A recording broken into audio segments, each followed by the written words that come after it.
മനസ്സിന്റെ മന്ത്രം ഹൃദയം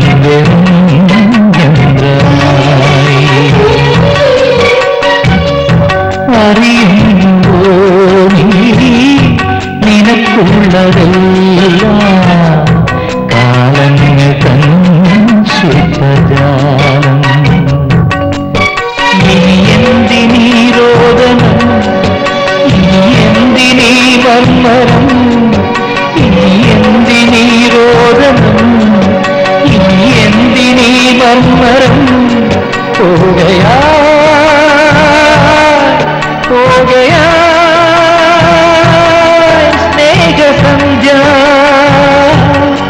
പെയ്തുപോ സാന്ദ്രമാ ബാഷ്പധാര ഹൃദയധാര. എവിടെ നിൻ ദൈവാംശം, എവിടെ നിൻ ശ്രീലോകം, ഓർമ്മയായി സ്നേഹമന്ത്രം.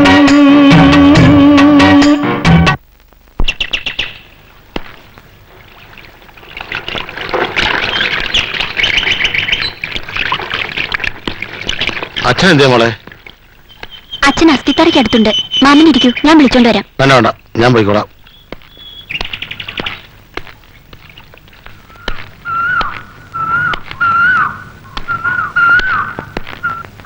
എന്തേ?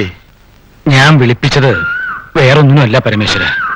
മരിക്കുന്നതിലും മുമ്പ് ജയസുധയുടെ കല്യാണം നടന്നു കാണണമെന്ന അവൾ ആഗ്രഹിച്ചത്. ഇനി ഒട്ടും വൈകിക്കൂടാ. എന്റെ മനസ്സ് പറയണു അവളുടെ കല്യാണം വേഗം നടത്തണമെന്ന്. താൻ വിഷമിക്കേടോ, എല്ലാം നടക്കും.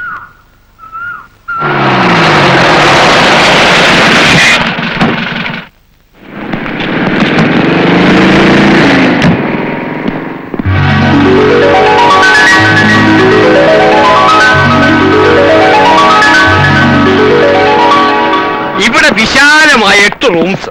അതാ എന്റെ പ്ലാൻ. വല്ല രക്ഷയുണ്ടോ? അതെ, മുനിസിപ്പൽ ഓഫീസിനാണ് ഞങ്ങൾ വരുന്നത്. സാങ്ഷൻ വാങ്ങിക്കാതെ മുകളിലോട്ട് പടുതതിന് അവിടെ എഞ്ചിനീയറിംഗ് കമ്മീഷണർ ആകെ ചൂടായിരിക്കുക. എന്റെ എഞ്ചിനീയറെ, റൂളും വകുപ്പും നോക്കിയാ ഇവിടെ ഒരു കാര്യവും നടക്കില്ല. എന്തെങ്കിലും കൊടുത്ത് ഒഴിവാക്കാൻ നോക്ക് ഡാഡി. എന്റെ മോളെ, പഴയ കാലം പോലെയല്ല. ആ എഞ്ചിനീയറും കമ്മീഷണറും സിംഹങ്ങളാ. കൈക്കൂലി എന്ന് മുഴുവൻ കേൾക്കണ്ട, കൈ എന്ന് കേട്ടാ മതി, തൊഴിക്കും. അങ്ങളെ, നമുക്കിത് എങ്ങനെയെങ്കിലും ഫിനിഷ് ചെയ്യാൻ നോക്കാം. ഒബ്ജക്ഷൻ വന്നാൽ നമുക്ക് സ്റ്റേ വാങ്ങിക്കാമല്ലോ. ആട്ടെ, ഇനി എത്ര രൂപ വേണം തീർക്കാൻ? ആ കണക്ക് വീട്ടിൽ പോയിട്ട് നോക്കാം. വാ. ഓ, ഈ പണി എങ്ങാനും സ്റ്റോപ്പായ ലക്ഷങ്ങളാ ബ്ലോക്ക് ആവാൻ പോകുന്നത്. കുഴി കുഴി. ഓ, അങ്ങനെ അലക്കി അലക്കി അലക്കി അലക്കുകാരൻ അലക്കിക്കൊണ്ടേയിരുന്നു. കാശിക്ക് പോക്കൊട്ടും നടന്നതുമില്ല എന്ന് പറഞ്ഞതുപോലെ ഈ കല്യാണക്കാര്യം വെച്ച് താമസിപ്പിക്കണ്ട. മറുപടി ഒന്നും പറഞ്ഞില്ല. എനിക്കും പപ്പേട്ടനെ ഇഷ്ടപ്പെട്ട അവനും ഇഷ്ടായി എന്നർത്ഥം. പ്രായമായ അമ്മയുടെയും അമ്മാവിന്റെ ഇഷ്ടം അനുസരിക്കുന്ന ചെറുപ്പക്കാർ ഇപ്പോഴും ഉണ്ടോ? ഉണ്ടല്ലോ. അങ്ങനെ അപൂർവം ചില ആൾക്കാരുണ്ട്. ആ കൂട്ടത്തിൽപ്പെട്ട ഒരാളാ ദേ ഇരിക്കുന്നത്. സമ്മതമാണോ നീ തന്നെ അവനോട് ചോദിക്കേ. പറഞ്ഞു, മടിക്കണ്ട. പറഞ്ഞോ പറഞ്ഞോ.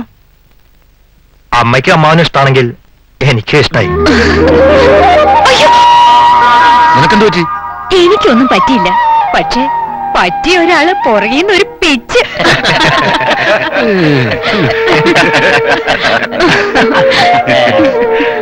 അപ്പൊ ഇനി കാര്യങ്ങളിലേക്ക് കടക്കാം.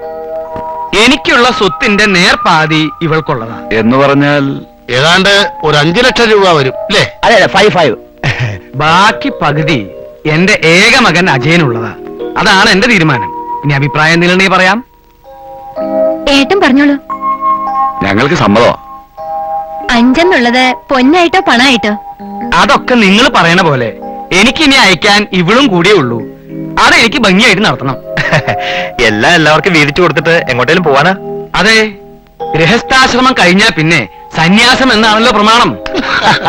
ജാഥാപുരത്ത് നോക്കിക്കഴിഞ്ഞ സ്ഥിതിക്ക് ഇനി ഒട്ടും വൈകണ്ടാന്നാ എനിക്ക് തോന്നുന്നത്. എന്തേ?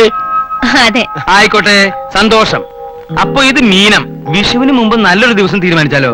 അതായത് 8, 9, 10 ഏപ്രിൽ 14 മുമ്പ്. ആയിക്കോട്ടെ. ഓ, അപ്പോ ആ ഒരു ധാരണയില്ലേ നല്ലൊരു മുഹൂർത്തം നോക്കി തീയതി ഉറപ്പിക്കാലോ. പിന്നെന്താ, അങ്ങനെയാവാം. അപ്പൊ പറഞ്ഞതുപോലെ ഞങ്ങൾ ഇറങ്ങുന്നു. വരട്ടെ മോളെ.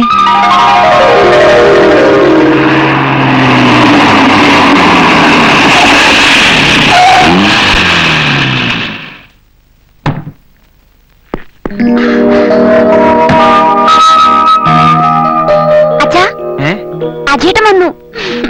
ആ അച്ഛനെന്താ എന്നെ കാണണമെന്ന് പറഞ്ഞത്? ആ മോനിവിടെ ഇരിക്കേ. ഇല്ല, എനിക്ക് ഒന്ന് രണ്ട് സ്ഥലത്ത് അത്യാവശ്യമായിട്ട് പോകാനുണ്ട്. കല്യാണത്തിന് ശേഷം അജയൻ ആകെ ഒന്ന് മാറി. എന്ന് വെച്ചാ?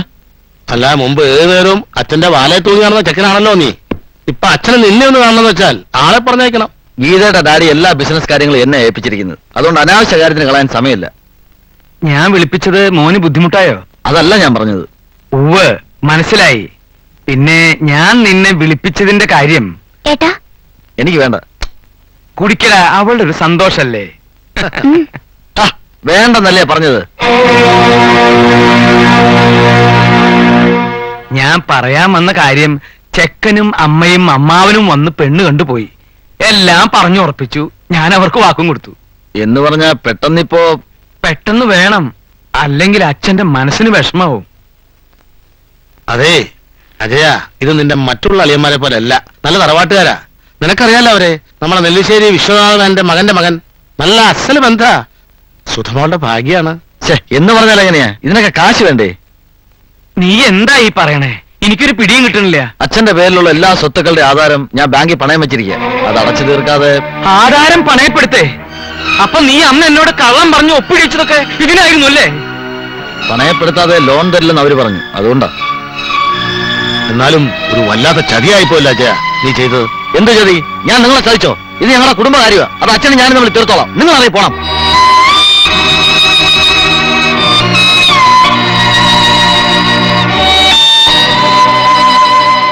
പരമേശ്വര നിക്ക്.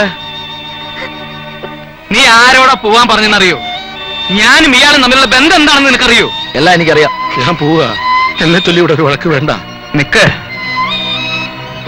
ഈ വീട്ടിൽ നിന്ന് ആര് പോണം ആര് പോണ്ട എന്ന് തീരുമാനിക്കേണ്ടത് ഞാനാ. തൽക്കാലം നിനക്ക് ഇവിടുന്ന് പോവാം. ഞാൻ പോവാനോ? എങ്ങോട്ട്? ഈ വീടും പറമ്പൊക്കെ ഇപ്പൊ എന്റെ പേരില. ആര് പോണം പോണ്ടെന്ന് ഞാൻ തീരുമാനിക്കും. എന്റെ സൗകര്യത്തിന് താമസിക്കാൻ ഇഷ്ടമില്ലെങ്കിൽ അച്ഛന് പോവാം.